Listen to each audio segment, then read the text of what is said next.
கட்சியில் இணைகிறார் ஓபிஎஸ் மகன். இந்த ட்விஸ்டை யாரும் எதிர்பார்க்கலையே.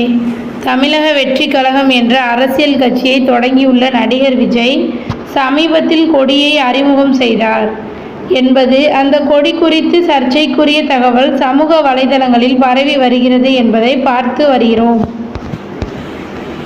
குறிப்பாக விஜய் மீது தேசப்பற்று வழக்கு பதிவு செய்ய வேண்டும் என்று காவல் நிலையத்தில் புகார் அளித்திருப்பது பரபரப்பை ஏற்படுத்தி உள்ளது.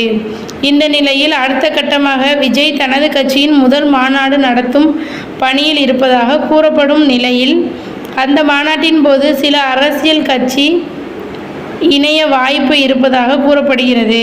குறிப்பாக முன்னாள் முதல்வர் ஓபிஎஸ் மகன் ரவீந்திரநாத் விஜய் கட்சியில் இணைய இருப்பதாக கூறப்படுவது பரபரப்பு ஏற்படுத்தி உள்ளது.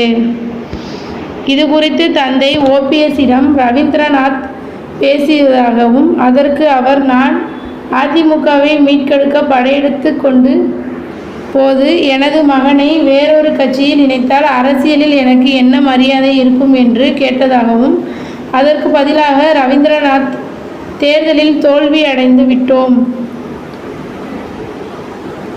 அப்படி இருக்கும்போது என்னுடைய எதிர்கால அரசியலை நான் தான் பார்த்து கொள்ள வேண்டும். அதனால்தான் விஜய் கட்சியில் இணைய போகிறேன் என்று கூறியதாகவும் ஓபிஎஸ் இதனால் அதிருப்தி அடைந்ததாகவும் கூறப்படுகிறது. மொத்தத்தில் விஜய் கட்சியில் முதல் மாநாட்டின் போது இதுபோன்ற பல எதிர்பாராத ட்விஸ்டுகள் இருக்கும் என்று கூறப்படுவதை அறிந்து அடுத்து விஜய் கட்சியின் தொண்டர்கள் இந்த ட்விஸ்டை நாங்களே எதிர்பார்க்கவில்லையே என்று கூறி வருகின்றனர்.